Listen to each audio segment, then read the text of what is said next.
Amém? Evangelho de João, capítulo 16, verso 7 ao verso 11. Nós vamos estar dando continuidade ao nosso tema. A palavra de Deus diz assim: todavia digo-vos a verdade, que vos convém que eu vá, porque se eu não for, o Consolador não virá a vós. Mas se eu for, enviá-lo-ei. E quando ele vier, convencerá o mundo do pecado, da justiça e do juízo. Do pecado, porque não crê em mim. Da justiça, porque vou para meu Pai, e não me vereis mais.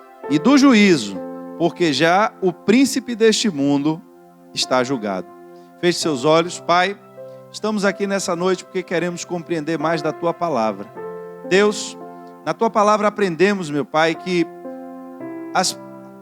a geração, meu Deus, que veio antes de nós, aqueles, Senhor, que conheceram de antemão o Teu nome, povo de Israel, eles pereceram em parte da sua história, eles foram derrotados pelos seus inimigos. E quando vamos ver e investigar qual foi a causa e o motivo, a Tua palavra diz que eles pereceram porque lhe faltou conhecimento. Temos vivido, meu Pai, tempos em que temos tempo para tudo. Temos tempo para trabalhar, temos tempo para poder nos alimentar, temos tempo para poder nos divertir, mas infelizmente, meu Pai, tem sido pouco o tempo que temos dedicado ao conhecimento da Tua palavra. E eu peço ao Senhor que, diante do esforço, do sacrifício dos Teus filhos, de estarem aqui na Tua casa nessa noite, que pela Tua graça, pela Tua misericórdia, Pai, faz com que esse tempo seja proveitoso, faz com que, Senhor, toda preocupação, tudo aquilo, meu Pai, que pode estar na mente, na cabeça dos Teus filhos para querer distrair, roubar a mensagem, todo cansaço, Senhor, seja repreendido nessa noite em nome de Jesus.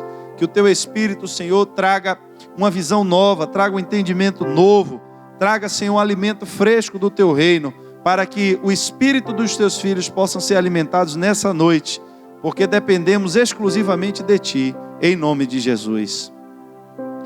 Queridos, nós começamos lendo esse texto, e eu passei, a primeira visão que eu passei é que há um conhecimento muito raso sobre esse versículo, e uma impressão que não traduz o que realmente esse versículo nos leva, que é uma profundidade maior do conhecimento do que Jesus queria dizer. Eu não sei quantos estiveram aqui no primeiro dia, a gente teve um intervalo de uns 2 ou 3 cultos, mas eu pedi até que vocês, se pudessem, assistissem na internet para não perder, porque eu trouxe a visão do que nós acreditávamos primeiro quando lemos rapidamente esse versículo. A gente tem uma sensação de que Jesus estava falando para a igreja que quando nós estivéssemos pregando o Evangelho, o Espírito Santo ia estar no ouvido de alguém, chateando a pessoa e dizendo: bora, meu filho, aceita Jesus aí, senão você vai para o inferno. O Espírito Santo ia estar no ouvido da pessoa ali, convencendo ela de que ela precisa aceitar Jesus e precisa crer em Jesus, e se não, vai. Então a gente prega, mas se a pessoa não aceitar Jesus, a culpa é do Espírito Santo que não convenceu direito. E eu queria, e eu quero, a minha proposta é que depois de terminarmos esse estudo, você possa entender que a obra do Espírito Santo, ela é muito mais do que simplesmente estar tentando convencer alguém para aceitar Jesus. Mas ele estava falando de coisas maiores, de coisas grandiosas. Porque havia, irmãos, um relacionamento dessas pessoas aqui, a quem essas palavras estavam sendo dirigidas com Jesus. Nós hoje servimos a Jesus, nós estamos aqui nessa casa porque cremos no nome de Jesus, mas aquelas pessoas a quem essas palavras primeiro foi direcionadas, essas palavras foram direcionadas em primeira mão aos discípulos que largaram tudo. Eles largaram sua casa, largaram seu trabalho. E eu perguntei à igreja: você hoje, no tempo de hoje, já sabendo quem Jesus é, já tendo aí mais de 2000 anos de história, dando testemunho do que Jesus fez, dos milagres não que ele fez só em vida, mas depois da sua morte, como o Espírito dele deu esse testemunho do que ele escreveu aqui aos discípulos. Mas será que no tempo de hoje, com toda essa convicção que temos a respeito de quem ele é, hoje teríamos coragem de fazer o que aqueles discípulos fizeram? Será que teríamos coragem de hoje para amanhã, o pastor avisar, é amanhã, né? Hoje não, amanhã está saindo um ônibus daqui e você vai abandonar seu emprego, você vai deixar a sua família aí e você vai comigo. Quem teria coragem? Eu não estou chamando desocupado, não estou chamando quem está em casa sem fazer nada e que não tem... Não, eu estou chamando é quem está empregado mesmo. Eu estou chamando é quem está trabalhando, quem tem conta para pagar no final do mês. Quem tem prestação de casa, quem tem prestação de carro. Esse é o público. Quem tem coragem de largar tudo e amanhã entrar no ônibus comigo e sair por aí? E você vai para onde, pastor? A gente vai dormir aonde? Filho do homem não tem lugar onde repousar a cabeça. A raposa tem toca, mas eu não posso lhe dizer para onde a gente vai. E a gente vai comer o quê, pastor? Nem só de pão, meu irmão, viverá o homem. Irmãos, entenda, o chamado dessas pessoas aqui é sério. Essas pessoas, elas não estavam brincando. Havia muito mais do que só um sentimento de amor, um sentimento de Jesus é bonzinho, eu quero ir seguir Jesus porque eu não quero ir para o inferno. Irmãos, esses homens que estavam ouvindo isso, estavam ouvindo agora dizer, vocês ficaram comigo 3 anos, depois que vocês largaram tudo, e agora quem está indo embora sou eu. Aí agora é onde a coisa estreita. Porque além de eu lhe chamar para você entrar no ônibus e ir comigo, largar seus filhos e sua família, sem saber o que eles vão comer amanhã, sem saber se eles vão estar doentes ou com saúde, sem saber se vai ter dinheiro no final do mês para pagar o aluguel, sem saber de nada, depois de 3 anos que você abandonou tudo e foi comigo, eu vou lhe avisar ainda que você vai ficar só e eu estou indo-me embora. Irmãos, não é brincadeira. A gente ouve o evangelho depois de tanta história, depois de... Jesus é o rei, você vai no centro da cidade, você vê lá as igrejas com o nome, Jesus Cristo é o Senhor, e você liga a televisão, tem alguém falando de Jesus, todo mundo, não tem um lugar que você vá para não falar de Jesus, mas nesse tempo, quando esse texto foi escrito, Jesus agora estava tentando convencer os discípulos, que seria bom para eles, ele ir embora. Espera aí, Jesus, a gente largou tudo para lhe seguir, largamos a nossa vida, o nosso trabalho, agora o Senhor quer me convencer que depois de tudo isso o Senhor ainda vai me largar sozinho e é bom para mim. Você sente a indecisão dos discípulos, você sente a necessidade que eles tinham de querer saber aonde Jesus estava, para onde ele ia, você vê. Porque, irmãos, nós hoje dizemos que entregamos a nossa vida a Jesus. Mas é muito fácil hoje você chegar na igreja, levantar a mão e dizer que aceitou Jesus. O problema é o que vem depois disso. E é exatamente aonde eu quero caminhar para entrar nesse texto, nessa parte de hoje, porque eu falei com vocês na quarta-feira passada. Ele disse, quando o Espírito vier, ele vai dar testemunho. Foi essa palavra que eu disse. Melhor do que convencer do jeito que está aqui, como se nós fôssemos vendedores de revista, né? Que chega na casa da pessoa e senta e só levanta depois que a pessoa assina qualquer trem ali. Nada contra, irmão, quem vende a revista. Tem gente que é venda mesmo. Insista mesmo, convença, seja um bom vendedor. Não estou lhe criticando. Eu só estou lhe dizendo que o evangelho não é assim. Não é por convencer ninguém pelo cansaço. Mas esse convencer que a Bíblia fala aqui é um convencer de dar testemunho, de provar. Para que você se convença, ou seja, você vai ver algo que você vai ficar convencido. É esse o convencer que a Bíblia está dizendo. Não é um convencer de insistência, mas é um convencer de prova. E aí ele fala que a primeira coisa que o Espírito ia provar, ia dar testemunho dele, era sobre o pecado. Por que do pecado? Porque eles não criam em Jesus. E quando há uma divergência de entendimentos, quando há um grupo que acredita em uma coisa, um grupo que acredita em outra, mas eles fazem coisas opostas, um dos dois está certo, não pode os dois estarem certos. Um está certo e o outro está errado. Ou é Deus ou é Baal. Não tem como misturar o culto a Deus e o culto a Baal. Um está certo e o outro está errado. E o sistema religioso todo dizia que Jesus estava errado, que Jesus tinha pecado, que Jesus tinha demônio, que ele operava aqueles sinais por intermédio de demônios, e que eram eles que estavam certos. Mas a vida que eles levavam, Jesus denunciava. Jesus dizia, olha, o modo de vocês viverem não é compatível com a fé em Deus. E eu falei aqui na semana passada que estão tentando flexibilizar isso de qualquer jeito, que venha para a igreja do jeito que você quiser e fique aí do jeito que você quiser. E esse é o maior engano de Satanás, irmãos. Porque a igreja não pode ser um lugar de conforto para quem vive no pecado. Precisa ser um lugar de tratamento. Preste atenção. Eu não sei quantos aqui já precisaram ir para o hospital. O hospital é lugar para matar gente ou para curar gente? Para curar gente. Mas a gente sofre no hospital, viu, irmãos? Não é brincadeira, não é porque você sofre só por causa da fila de nada, não é porque o tratamento muitas vezes é doloroso mesmo. Você se queima. Não sei quem aqui já teve a necessidade de ir em uma ala de queimados, não sei. Mas é o pior lugar para você ver dentro de um hospital. Porque o cara, além de ter sofrido toda a dor da queimadura, quando ele entra no hospital, entra para morrer ou para viver? É para morrer ou para viver, irmãos? Agora ele entra queimado e ele vai ficar do jeito que ele está? O que é que vão fazer com ele lá dentro? Irmãos, tratamento para queimadura dói. Tem irmã ali que trabalha no hospital, eu estou falando de queimada, ela já está se encolhendo ali na cadeira. Irmãos, eles vão pegar uma bucha com sabão no lugar queimado para esfregar, para deixar em carne viva. Vão tirar aquela sujeira toda. Se não já bastasse a dor da pessoa ter se queimado, você quer morrer ou quer viver? Quer viver, então tem que passar pelo tratamento. A igreja é a mesma coisa, irmãos.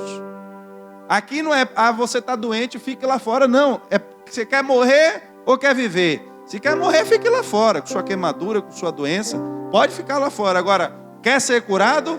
O lugar é aqui dentro mesmo, mas não pode ser um lugar em que o doente fique tranquilo, sem nenhum tratamento.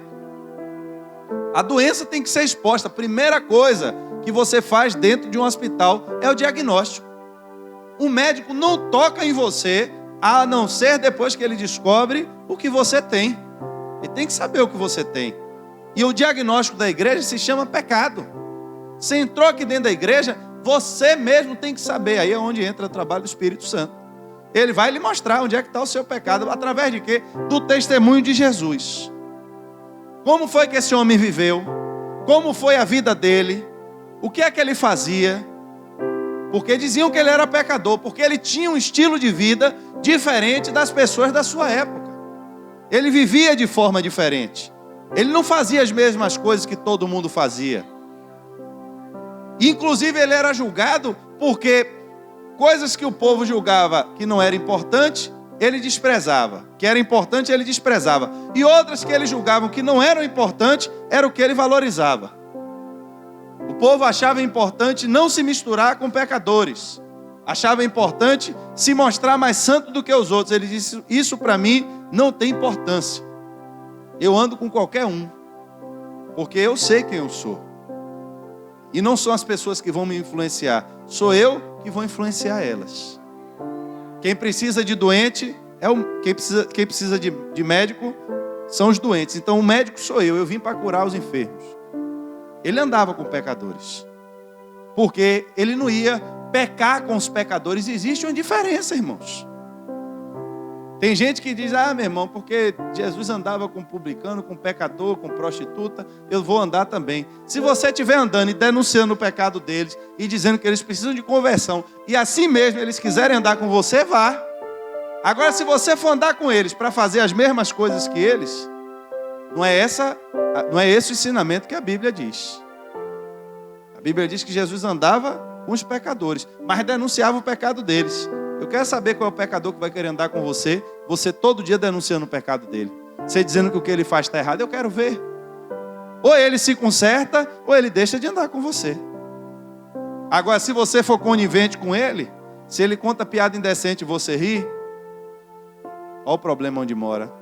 Se ele fala das imoralidades que ele comete lá fora, e você ainda faz comentário em cima, irmão, você está sendo conivente com o pecado. E a gente tem que tomar muito cuidado. Muito. Porque tem gente que despreza o conhecimento da Bíblia. Não, meu irmão, que nada. Esses crentes aí que é fanático demais. Esses crentes aí que... Não, irmão, não é questão de ser fanático demais. É questão de saber o limite que a Bíblia me diz. A Bíblia é clara e diz, as más conversações... Bom, as más conversações para novo convertido, está escrito assim? As más conversações para crente que não jejua, está escrito? As más conversações para crente que não entra no mistério. E é para quem então esse texto? Me diga aí. Serve para crente velho? Serve para crente cheio do Espírito Santo? Serve para crente do manto? Serve do reteté? Pentecostal? Então serve para todo mundo, irmãos. Por que para mim e para você não serve? Vai corromper os seus bons costumes. Se você emprestar seu ouvido para ouvir coisas e pessoas vir falar imoralidade perto de você e você dar risada e você apoiar. Agora chegue no grupo de amigos da empresa. Aí quando o cara contar uma piada indecente, você repreenda ele na frente dos outros, para ver se ele anda com você. Não é você que vai se afastar dele, não. É ele mesmo que se afasta de você. Chegue para um cara quando ele vier lhe mostrar uma pornografia no celular, e quando ele terminar de mostrar que todo mundo é risada, você chega, rapaz, você é um homem casado, você não respeita sua esposa, não? Você vê, eu quero ver. Se ele anda com você, não é você andar com ele. Tem gente, irmãos, que entenda, isso não é ser fanático, não. Isso você, quando faz isso, é porque você está amando a vida da pessoa. Porque você sabe que é esse pecado que vai levar a pessoa para o inferno. Eu não preciso ser tão duro, verdade, concordo. Você pode ter sabedoria para falar. Você não precisa ser o Saraiva, né? Você pode ter sabedoria. Você pode chamar depois o cara sozinho, na frente de todo mundo. Se você for repreender, o cara pode se exaltar. Você espera passar, depois você chama o cara em particular e diz, ô meu irmão, vou lhe pedir um favor. Quando eu estiver com vocês ali conversando, se você puder, for mostrar essas coisas, me avise antes para eu não ver, que eu não compartilho isso não. Uma vez eu me botaram num grupo de pesca, e tudo tem que ter pesca, né? Pesca, comida, está repreendido, mas faz parte.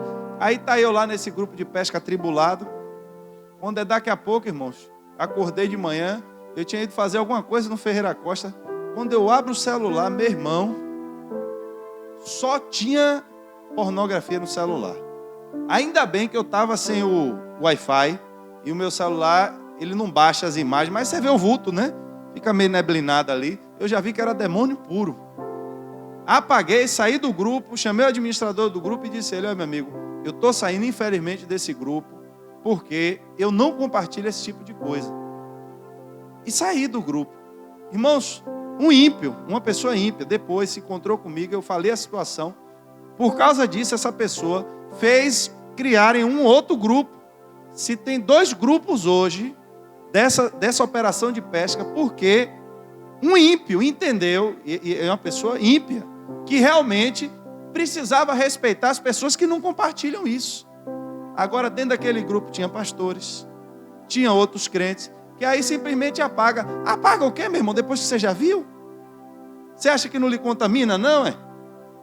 Eu vi um negócio embaçado, eu vi que era demônio puro, não quis nem virar mais a cara do celular. Imagine se tivesse aberto aquilo ali.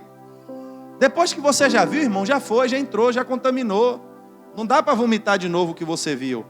O que viu já entrou na mente. Mente não tem um botão que você desvê, né? Não tem esse botão. Tem coisas que você ouve que não dá para desouvir. Como é que desouve? Já ouviu? Já viu? E aí você pergunta, e qual é a nossa base? A nossa base é o testemunho de Jesus. Estamos imitando os apóstolos. Estamos imitando a forma dele viver. E o que é que lhe garante que ele estava certo? Ponto. Essa é a pergunta para a gente começar a palavra de hoje. E o que é que lhe garante que ele estava certo? Ele disse, vocês vão compreender quando ele vier. É preciso que ele venha compreender a justiça. Olha que ele fez uma distinção entre justiça e juízo. Não é a mesma coisa. Ele falou sobre pecado, sobre justiça e sobre juízo. Mas eu disse a vocês que a gente não pode ter nenhuma interpretação desses textos aqui dissociado da resposta que ele mesmo deu. Porque ele disse, vocês vão crer. O Espírito, quando vier, ele vai convencer o mundo da justiça. Por quê? Por que agora da justiça? Porque eu vou para o meu Pai e vocês não me verão mais. Então toda a resposta para a gente entender qual é o trabalho do Espírito Santo para convencer o homem da justiça de Deus, está nesse fato aqui que ele disse. Porque eu vou para o Pai e vocês não me verão mais. O que é que isso tem a ver com justiça? Primeira coisa que a gente tem que entender qual é o sentido da palavra justiça que ele usou. A palavra justiça no original, no grego, ela está dizendo assim, ó, é o estado daquele que é como deve ser, condição aceitável para Deus, doutrina que trata do modo pelo qual o homem pode alcançar um estado aprovado por Deus. Veja que não tem nada a ver com a justiça dos homens, a palavra no original. Não tem nada a ver com a questão de ser bonzinho, se é justo, é bonzinho. Não tem nada a ver com ser correto. Mas a palavra que foi usada no grego aqui, na tradução do original, é uma palavra que fala da relação de aceitação do homem de Deus para com o homem. É Deus aceitar o homem agora. E essa é a justiça que o Espírito Santo vai convencer o mundo. O Espírito Santo vai convencer o mundo de que Jesus agora, ele foi aceito por Deus. Ou seja, ele alcançou um estado de aprovação por Deus. Veja que o sentido da palavra vai fazer agora uma ligação perfeita com o que ele disse. É porque eu vou para o Pai e vocês não me verão mais. Ele estava falando de quê, irmãos? Falando da sua ressurreição. Eu vou para o Pai e vocês não me verão mais. E por que a ressurreição de Cristo e não a sua morte? Por que ele não falou da sua morte quando falou da justiça? Se sempre quando a gente fala da justiça de Deus, a gente associa muito mais a sua morte e não a sua ressurreição. É verdade ou não é? É. Você fala a justiça de Deus. A justiça de Deus foi a morte de Jesus, que morreu Jesus por causa dos nossos pecados.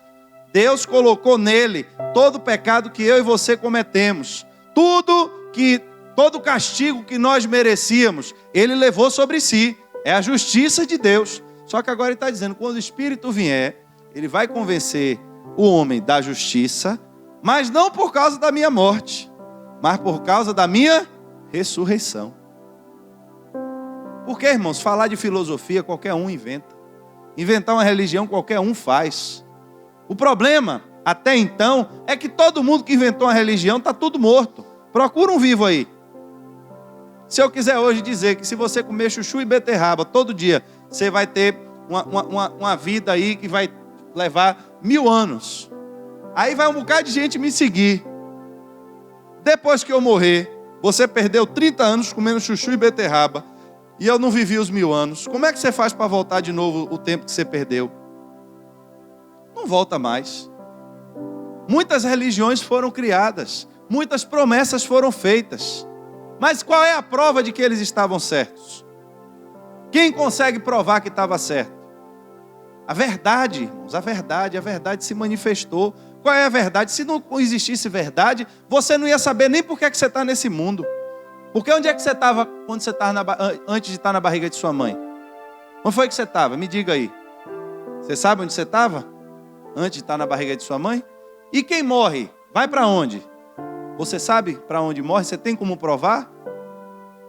Se você pegar uma estatística, você vai ficar meio perturbado. Pega no Google depois, quando você chegar em casa, e veja quantas pessoas nascem e quantas pessoas morrem todos os dias no mundo. Você conhece quem morre que está perto de você. Você conhece quem nasce que está perto de você. Só que o que está perto de você não é o mundo. O mundo é muito maior do que a sua casa, é muito maior do que Pau da Lima, é muito maior do que o Brasil. Irmãos, tem gente entrando e saindo desse mundo aqui todo dia. Se você olhar a vida e o tempo pelo seu tempo, parece que está tudo bem. Parece que você tem todo o tempo do mundo.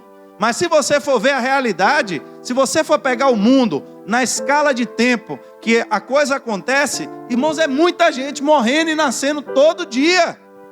De onde vêm essas pessoas e para onde elas vão? O que é que elas estão fazendo aqui na terra?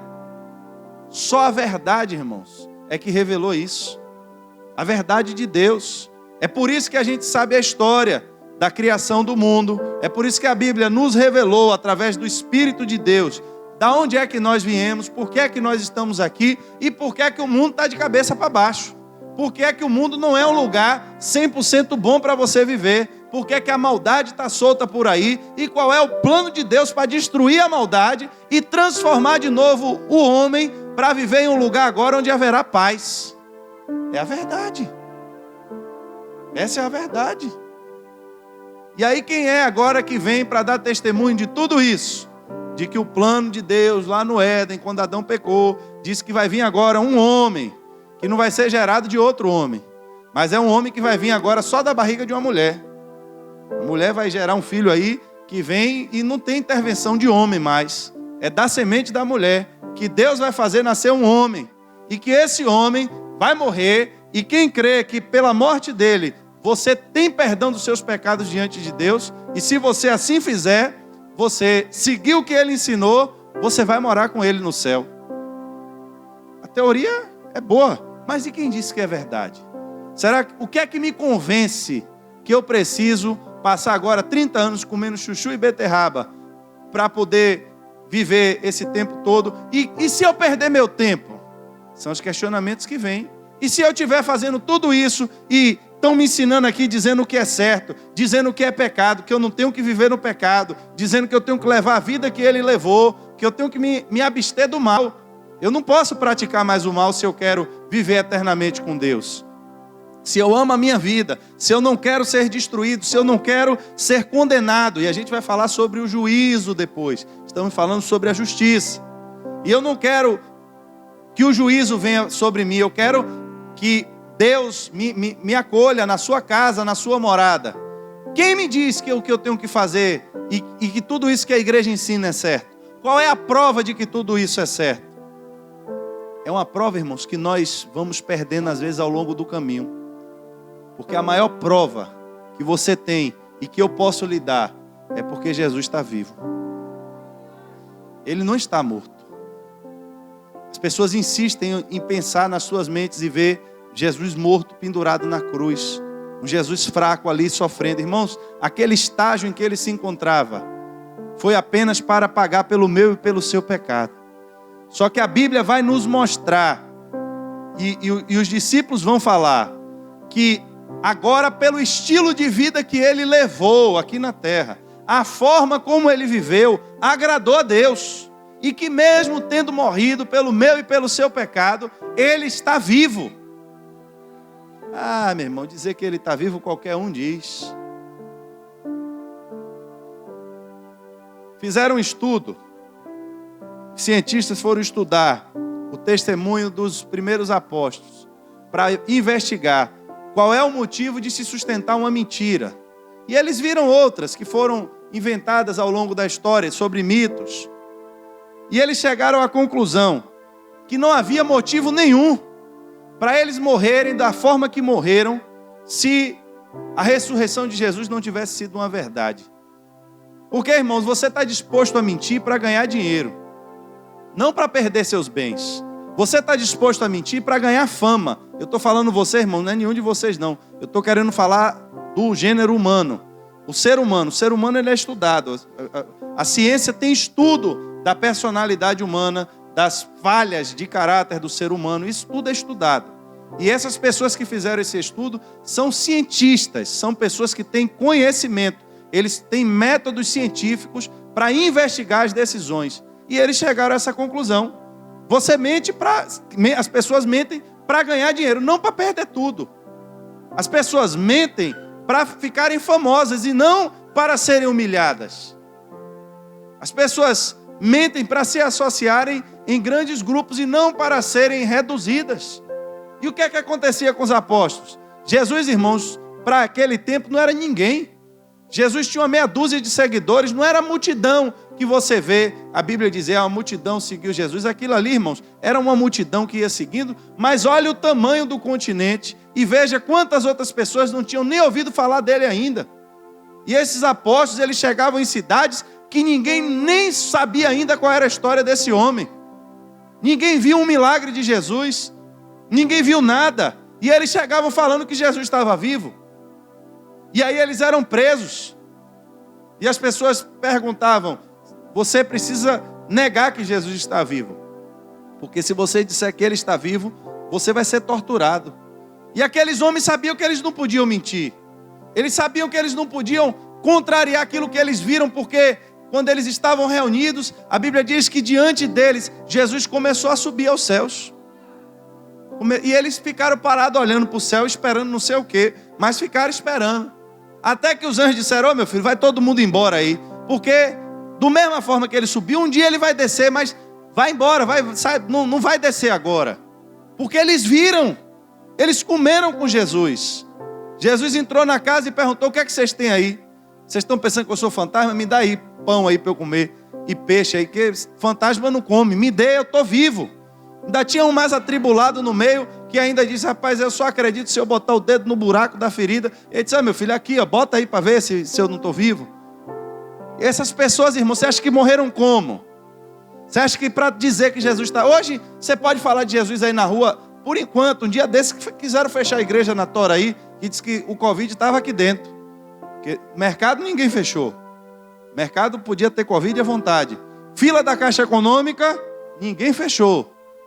Ônibus também não pegava Covid, acho que por causa da velocidade. Mas dentro da igreja, aí sim, aí aqui estava o foco do Covid aqui dentro. Queriam fechar a porta da igreja de qualquer jeito, porque a doença estava aqui. Irmãos, essas pessoas, elas morriam queimadas. Elas morriam mutiladas, torturadas. Você que é pai, você que é mãe, você suportaria ver alguém torturando seu filho na sua frente para você confessar e dizer: só diga que Jesus está morto? É só isso que a gente quer. Diga que você é um impostor. Diga que foi o soldado romano que lhe deu dinheiro para você falar que Jesus está vivo. Eu quero saber, irmãos, quem é que está disposto a testemunhar que Jesus está vivo? Porque agora eu vou lhe trazer o fim dessa revelação. Ele começou, eu vou ler alguns textos com você e você vai ver. Essa revelação não foi só para quem viu Jesus no corpo ressuscitado. Mas olha o que ele disse: quando o Espírito vier, ele vai testemunhar, vai convencer o mundo da justiça. Porque eu vou para o Pai e vocês não me verão mais. E o que é que ele está dizendo para mim e para você? Que eu e você, hoje, deveríamos ser capazes de testemunhar com a mesma veracidade que os apóstolos que viram ele subir em carne, que ele está vivo. Por quê? Porque quando ele foi, ele mandou o seu Espírito. O Espírito é o penhor. O que é penhor, irmãos? Você vai pagar alguma coisa, você toma um empréstimo no banco lá, e qual é a prova que você vai pagar? Você pega e deixa o relógio lá pendurado. Se eu não vier, o relógio é a prova que eu vou pagar. Você deixou alguma coisa lá, de valor. Ele disse: eu vou, mas a prova que eu estou vivo é que o meu Espírito vai ficar no meio de vocês. E vocês vão fazer as mesmas obras que eu fiz. E quando o Espírito se manifestar no meio da igreja, e quando os crentes estiverem cheios do Espírito Santo, que o Espírito Santo, irmão, não fica aqui agindo no vazio. Se você esvaziar a igreja e largar o Espírito Santo aqui, ele vai fazer o quê? Ele vai usar o quê? Você já viu na Bíblia dizer que o Espírito Santo usou retroprojetor? O Espírito Santo usou caixa de som? O Espírito Santo usa crente, irmãos. Usa pessoas. Um espírito, para se manifestar, ele precisa de um corpo. Mas ele não vai usar corpo sujo.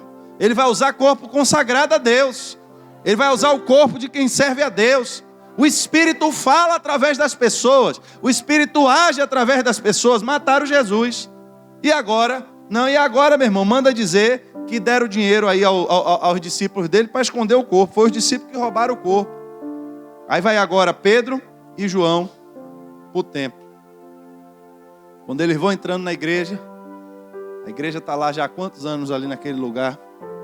Aquele templo já está ali há quantos anos? E aí está o aleijado lá.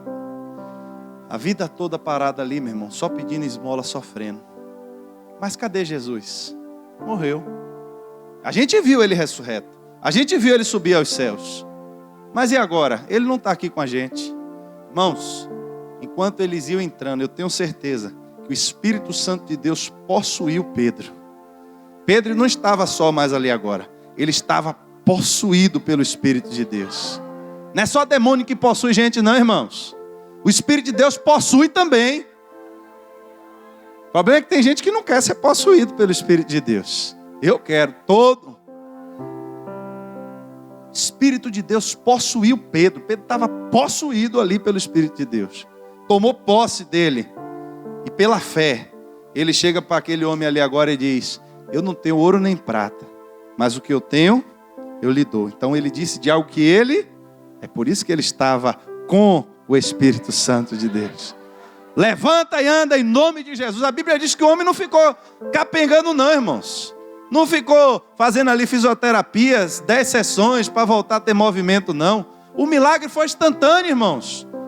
Eu não sei se vocês já viram, tem pessoas que perdem o sentido, elas deixam de andar por um tempo, a musculatura enfraquece, e mesmo quando elas recuperam a lesão, às vezes é uma lesão na medula, alguma coisa que impede elas andarem, recuperam o movimento, mas até voltar a andar, tem que fortalecer o músculo de novo, tem que reaprender a andar. Não sei quem já viu isso aí. Ali, irmãos, o milagre foi instantâneo, curou mente, curou perna, curou coordenação motora. O negócio foi de uma vez só. Levanta e anda em nome de Jesus. A Bíblia diz, o homem deu um salto e ficou de pé.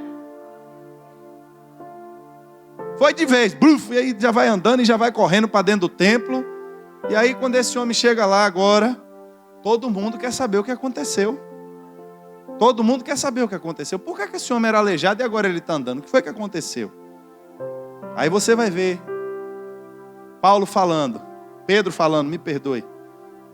Paulo nessa época ainda estava perseguindo a igreja. Estou querendo converter o homem antes da hora. Varões israelitas, escutem essas palavras. Olha o que ele vai dizer. A Jesus Nazareno, varão aprovado por Deus entre vós, com maravilhas. Quando o Espírito vier, ele vai convencer da justiça, porque eu vou para o Pai, mas vocês não vão mais me ver.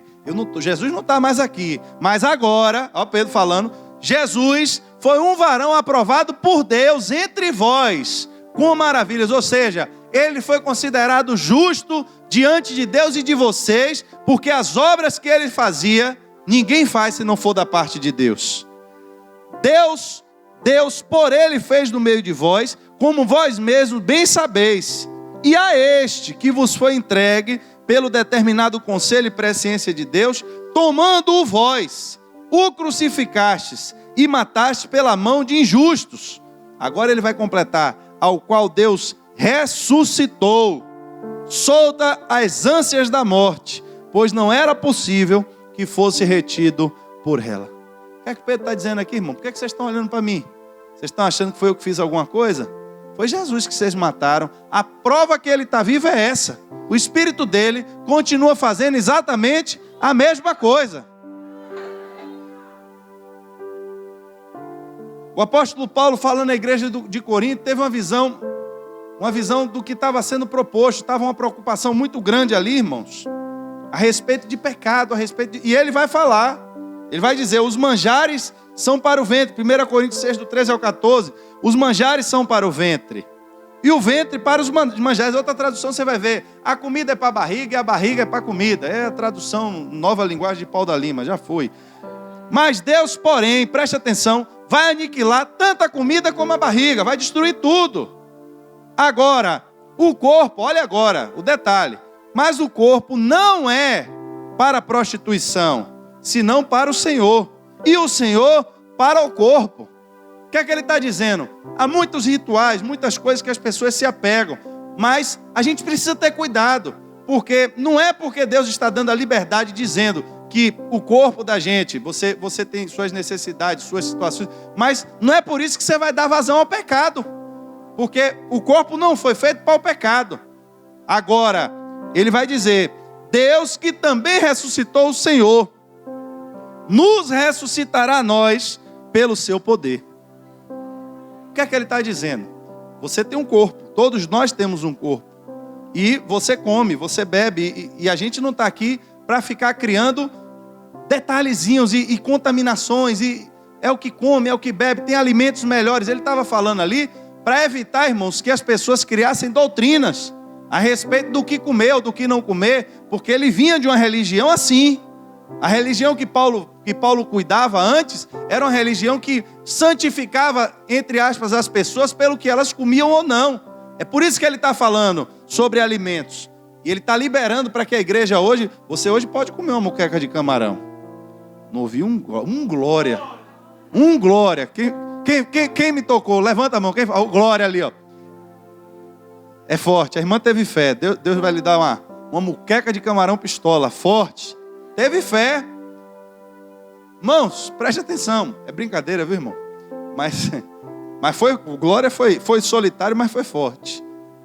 Uma muqueca de camarão. Os judeus não podiam comer muqueca de camarão.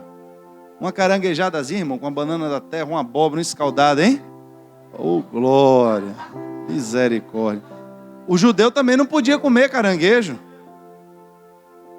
Agora vai chegar mesmo aí o Natal, um pernilzinho de porco, um negócio. Hein? Coisa fina, né? Zangueiro. Irmãos, ele também não podia comer. Quantas coisas eram proibidas a eles comer? Paulo está dizendo, olha, Deus está dando uma liberdade maior a vocês. Vocês estão... E a religião não era do diabo. Quem instituiu foi o próprio Deus. Aí Deus está dizendo, Paulo está falando agora, Deus está dando uma liberdade maior a vocês. Porque tanta comida como a barriga, tudo vai ser destruído por Deus. Mas, se no seu corpo você tem que se preocupar com alguma coisa, é com o pecado. Você não pode usar o seu corpo para o pecado. Você não pode deixar que o seu corpo, os prazeres e os desejos que você tem, lhe traia, lhe engane e você vire escravo desses seus desejos. Porque agora ele vai dizer, olha o que Jesus falou com os discípulos lá atrás, porque a justiça de Deus, as pessoas vão se convencer, porque eu vou morrer, mas eu vou ressuscitar. Aí ele está dizendo, porque assim também, se vocês usarem esse modo de viver de Jesus, se vocês observarem a forma como ele tratava, a forma como ele falava, o que ele ensinou e o que ele viveu, assim como Deus ressuscitou ele, também nos ressuscitará pelo seu poder. Falando agora de um ponto de vista espiritual, ele diz, se o espírito daquele, Romanos 8:11, se o espírito daquele que dos mortos ressuscitou a Jesus, agora habita em vós. Falou primeiro do corpo, falou do pecado. Você tem que se abster do pecado, você não pode viver no pecado. O corpo não é para o pecado. Mas agora ele diz, e se o Espírito Santo agora habita em vós, aquele que dos mortos ressuscitou a Cristo, também vivificará o vosso corpo mortal pelo seu Espírito que em vós habita. Ah, meu irmão, eu quero ser crente, eu quero levantar a mão, mas eu não quero ter o Espírito Santo em minha vida. Ô irmão, se você não tiver o Espírito Santo, Paulo está dizendo que também você não vai ser ressuscitado, porque para ser ressuscitado, o Espírito dele precisa habitar em vós. Está escrito aqui. O Espírito dele em vós habita.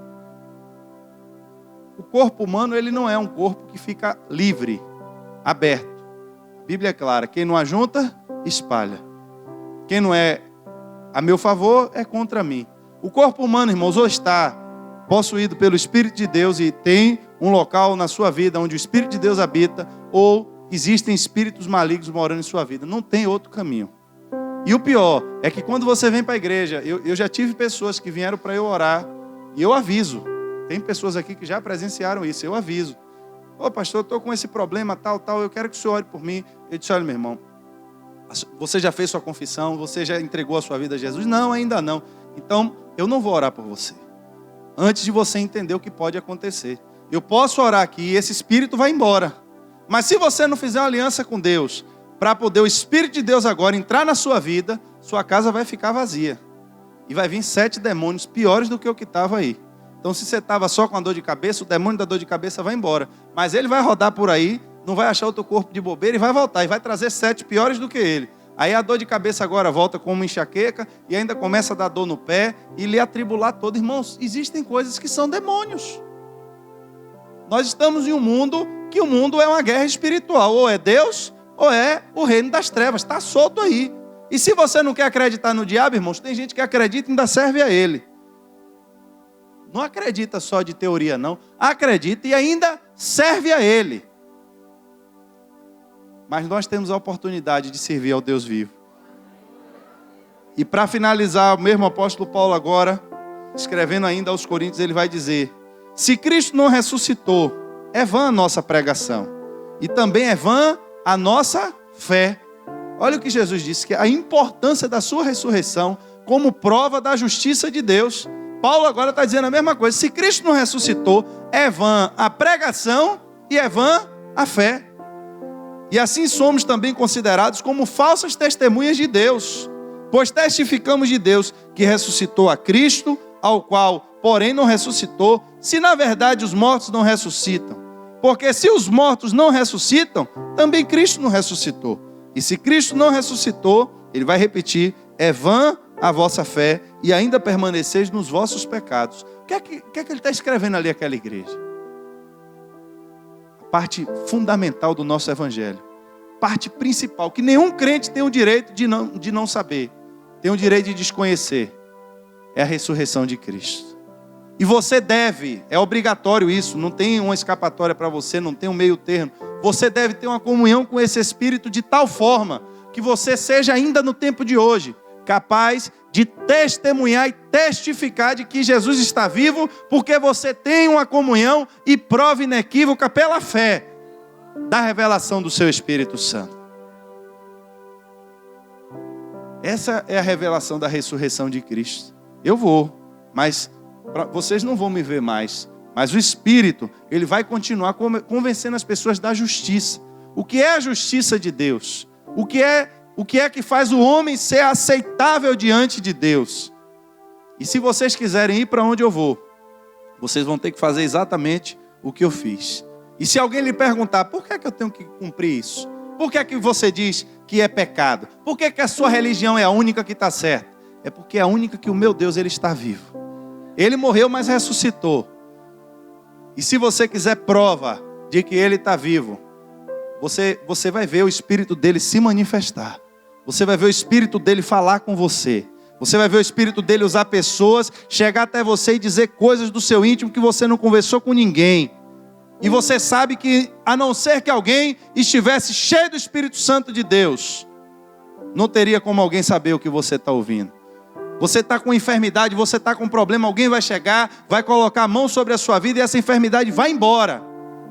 E não tem como você saber que aquilo aconteceria se não fosse através do Espírito do Deus que está vivo. Queria que você ficasse de pé nessa noite.